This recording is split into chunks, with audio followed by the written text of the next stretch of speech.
Hello, and welcome back to my YouTube channel. Thanks for watching. Please make sure you like, comment, share, and subscribe, and hit the notification button so you don't miss any of my videos. Also, check out the link in the description box for the membership. All right, this is according to Grizzy's Hood News, a local Houston social media personality and activist, I guess, in the community. Has over 1 million followers on Facebook. So Grizzy's Hood News gave an update about Nakia Holmes, the former Turkey Leg Hut owner's boyfriend who recently got arrested.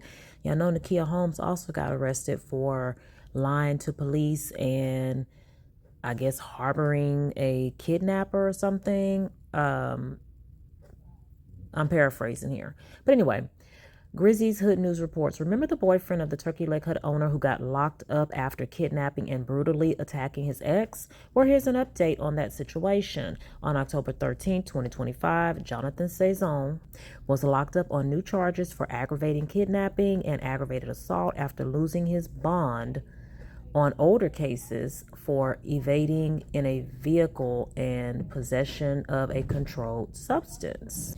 While waiting for court, investigators say Saizon has been SPN swapping. That means he's been using other inmates' jail ID numbers to make phone calls. Does that sound familiar, my Nesto subscribers? My Nesto foodies? Swapping SPN numbers, jail ID numbers, so you won't get, found out on those jail calls when you know you shouldn't be on the calls.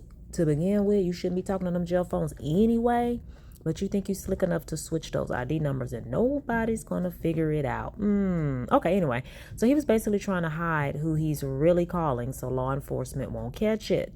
On October 20th, 2025, around 1:38 p.m., that was Monday, Saizon made a call telling someone to call. A few hours later, around 4:16 p.m., another call went out to the same number from a different inmate's ID. The man on that call sounded just like Saizon and even said, "It's a crime for me to contact you, but I don't give a F." So who he called? Who y'all think he calling? During the call, he asked the person to sign an affidavit for his lawyer. The person on the phone said things like, "My head, blank, blank, blank, is still messed up," which matches what Saizon is accused of, blank, hitting the victim on the head with a tire iron. So y'all, he's reaching out to the victim and she's answering the phone and she's talking to him. Are you kidding me? Investigators now believe Saizon has been contacting the victim, something he's not allowed to do. They also say in one call he told someone to send my family to a woman's house on Thursday, which happens to be the day of his next court date.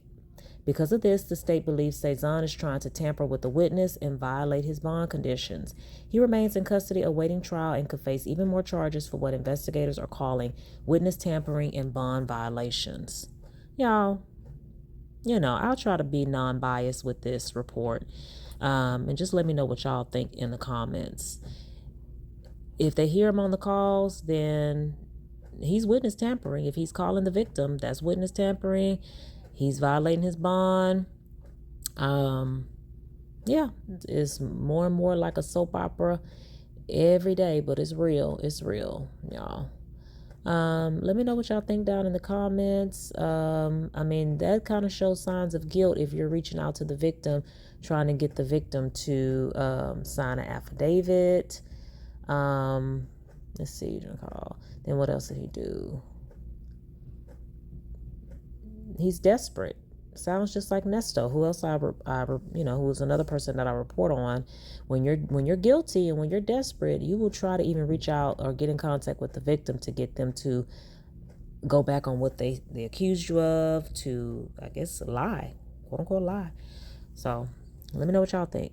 Talk to y'all later. Bye.